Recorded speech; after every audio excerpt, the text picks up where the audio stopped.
Depois de algumas semanas de férias por aqui, voltamos e com novidades. Bora entender um pouco mais sobre o GarageBand do AP750? Vem comigo.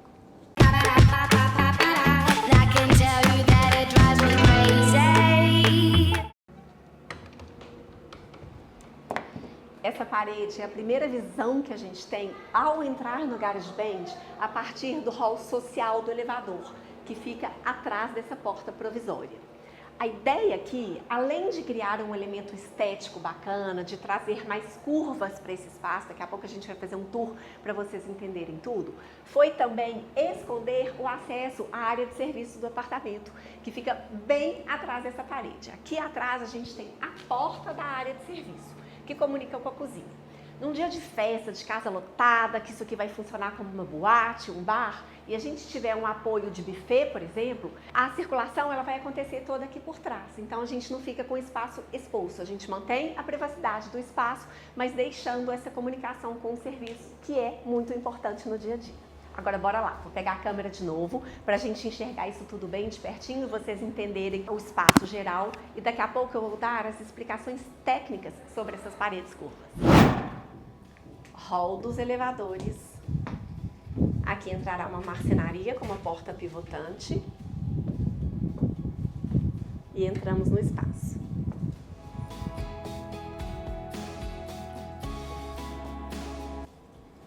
Elevador de carros. Aqui no meio a gente vai ter o bar, que também foi feito com paredes curvas, mas nesse caso o revestimento vai ser de marcenaria. Essa aqui é a parte do fundo do bar e depois a gente tem uma outra parte aqui mais baixa, fazendo só a bancada, com um desenho muito legal. Eu vou ver se o projeto está aqui nessa mesa e dou um spoiler para vocês disso. Ainda não colocarei imagens do resultado final, porque é surpresa. E pro lado de cá, a gente tem o acesso que vem através da parte íntima do apartamento. Aqui é a sala de televisão, aqui a entrada para os quartos e a gente vem de lá pela sala. Então a gente tem entrada pelo lado de lá do elevador e pelo lado de cá do elevador. Entrando, então, a gente tem praticamente a mesma visão, mas rebatida. E essa parede curva de cá esconde a porta do banheiro, que está ali atrás. Nesse caso, a porta do banheiro, ela não tem só 2,10 metros de altura, ela é piso-teto, porque é uma porta muito especial, também não quero mostrar ainda o lavabo, vai ficar para a próxima, mas ela é uma porta muito especial, de vidro fosco, num tom muito próximo desse da parede. E aí tem todo um detalhe, um alinhamento com o forro, que, enfim, são detalhes para a gente ver mais lá na frente. Mas esse é o espaço. Ali a gente vai ter um telão bem grande, um sofá bacana. Aqui tem mesa de totó, ali como eu falei o bar. Essa parte do meio seria a pista de dança, mas também é um espaço para o carro entrar eventualmente. Algumas mesas de jogos que depois eu vou mostrar. Uma vista linda lá no fundo. É a vista oposta da sala. Aí sim a gente já vê muitas construções por lado de cá, é uma área mais ocupada da cidade. E tá aí o nosso espaço, começando a tomar forma. O teto vai ser em tecido, um tecido também grafite mais escuro, fazendo aí um sobretom, uma brincadeira com todos esses tons, porque a ideia é que a gente tenha um espaço mais escuro, como se fosse um underground, um subsolo. Mas vai ficar muito, muito bacana. Não vejo a hora de mostrar o resultado final para vocês. E qual é o passo a passo para a execução de uma parede desse tipo? Ponto número 1, projeto em mãos. É importante que o projeto contenha todas as medidas necessárias para essa marcação, como os raios de todas essas curvas que não possuem as mesmas medidas. Então, cada parede tem uma curvatura diferente da outra, cada parte da parede tem uma curvatura diferente. Então, é muito importante que todas essas cotas estejam no projeto. Ponto número 2, a marcação dessas paredes no piso. No caso aqui, no contrapiso, porque o piso final, o acabamento, ele só vai ser colocado lá no final da obra. Então, com o projeto em mãos, é feita a marcação no piso dessas alvenarias, porque é através dessa marcação que o gesseiro vai se orientar para depois colocar o ponto número 3, que é a estrutura que sustenta as placas de drywall. Esses perfis, eles são rígidos, mas é necessário que sejam feitos cortes nesses perfis para que ele consiga fazer a curva, para que ele consiga fazer o movimento e se moldar àquela marcação do chão. Depois, então, do perfil horizontal colocado, são colocados os montantes verticais e depois um novo perfil superior é colocado fazendo essa amarração toda. E aí, para o fechamento dessa estrutura, nós temos duas opções. A melhor opção, que inclusive foi utilizada aqui, é usarmos placas de 6 milímetros de drywall. Uma placa padrão de drywall possui 1,25 centímetros, é a placa de meia polegada. Mas existem placas mais finas, como a de 6 milímetros, por exemplo. Essas placas, quando elas são molhadas, umedecidas, elas ficam mais flexíveis. Então, elas conseguem fazer esse desenho, elas conseguem acompanhar o desenho da estrutura que já foi previamente fixada. E aí, elas são, então, parafusadas nessa estrutura. Depois de tudo prontinho, é feito o tratamento das juntas, elas são emassadas, lixadas e aí sim entra o revestimento. Achei o que eu estava procurando para mostrar para vocês. Vejam só, nós temos aqui uma placa de 6 milímetros de drywall ao lado de uma outra de 1,25, que é a tradicional de meia polegada. Então essa é bem fininha e essa aqui, ó, mais grossa. Conseguem ver a diferença entre uma e outra? Essa aqui então é muito rígida. Essa aqui, quando ela tá seca, ela não é tão macia não. Olha só, tô tentando dobrar e não consigo. Mas como eu disse, depois de umedecida, assim a gente consegue fazer a curva, como vocês acabaram de ver. Eu vou pegar agora uma placa para vocês verem como esse revestimento ele é assentado também. A sensação que a gente tem é que são peças únicas, mas obviamente isso não foi assentado uma a uma. Esse revestimento ele vem em placas. Espera aí. Essa é a placa de revestimento que nós utilizamos. Ela mede 30 por 30 centímetros. E as peças, então, elas já vêm coladas nessa telinha na parte de trás. Essa tela facilita o assentamento também, porque dá aderência com a argamassa.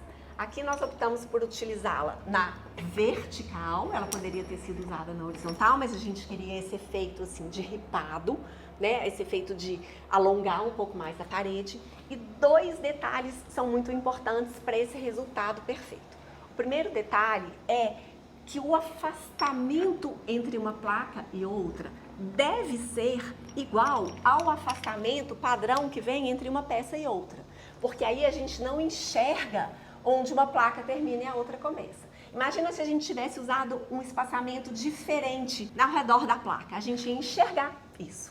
E é por isso que a gente não enxerga. Então, a gente manter o mesmo espaçamento é um ponto importante. Uma outra dica legal também é a gente evitar recortes, seja em cima ou seja embaixo. Então, para isso, nós definimos a altura final da parede depois da definição do revestimento, depois que ele já tinha sido comprado, inclusive, para a gente certificar que isso daria certo. Essa placa ela tem 30 por 30.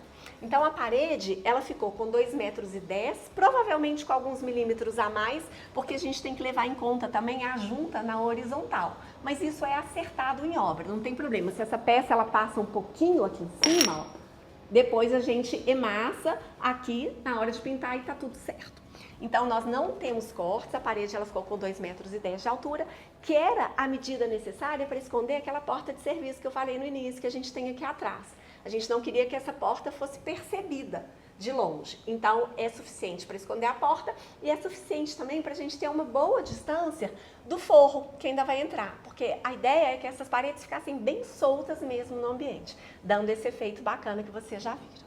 Um outro detalhe que facilita o assentamento é que essa telinha de trás ela é facilmente cortada em obra, com estilete mesmo. Então a gente consegue separar em 1, 2, 3, enfim, quantas peças sejam necessárias para a gente fazer o arremate nas quinas. Eu vou agora pegar a câmera para vocês verem como ficou esse arremate, em cima, embaixo e nas quinas da parede.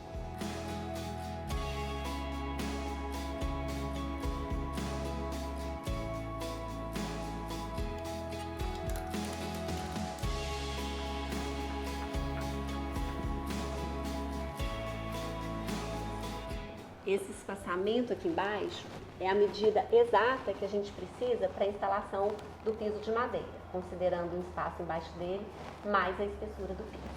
Ou seja, ele vai entrar aqui e vai ficar super bem acabado.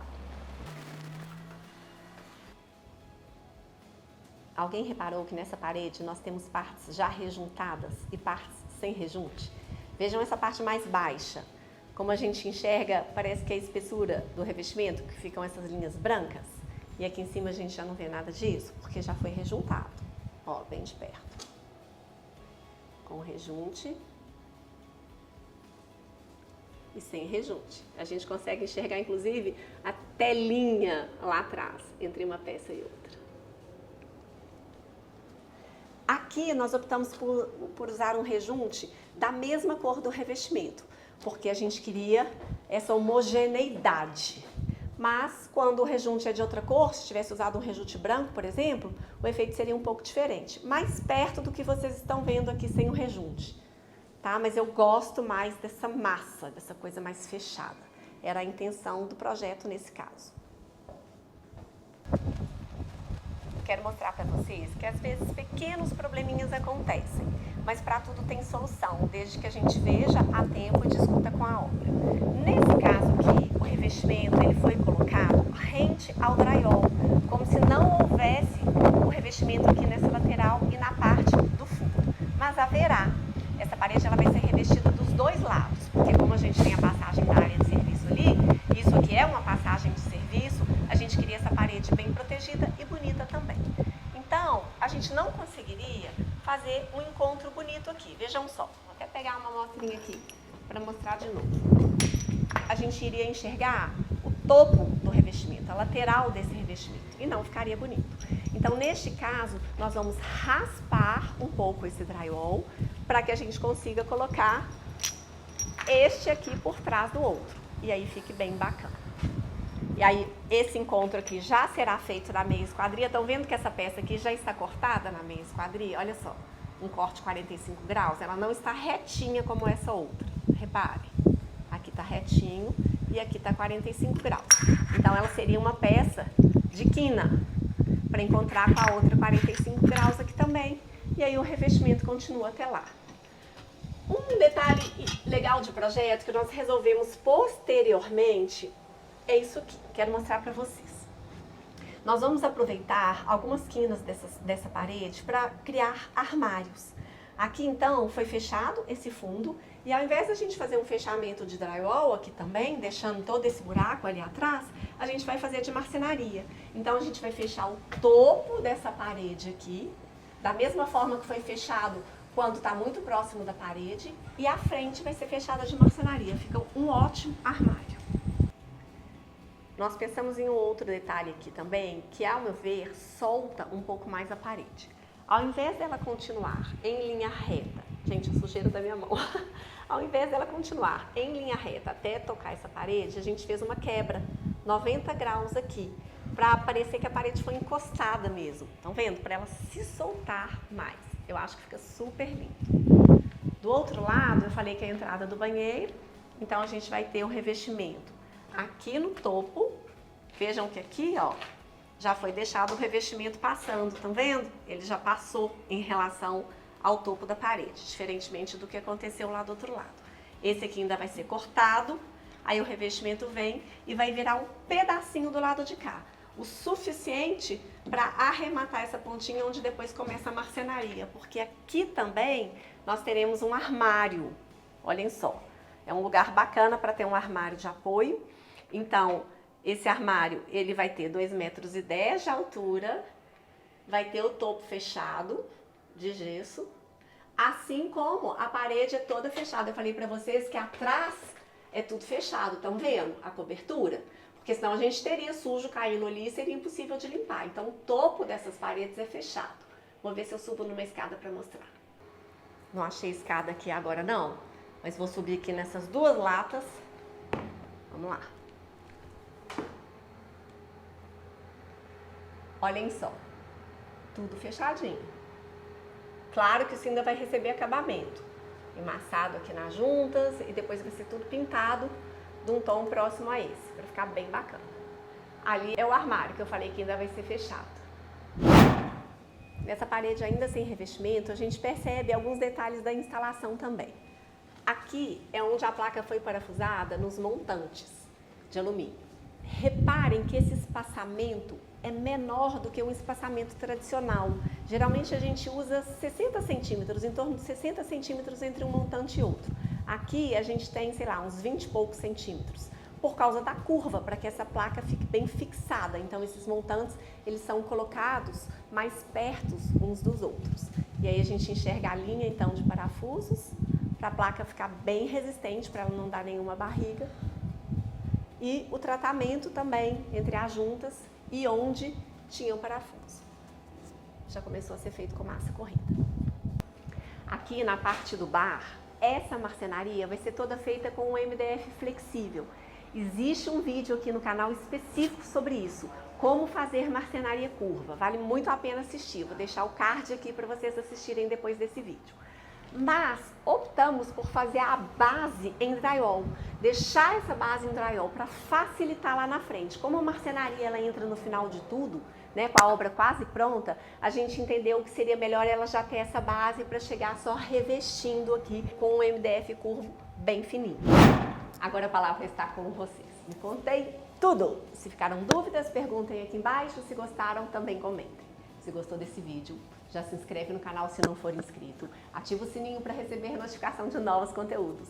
Dá um like aqui embaixo e se liga por aqui.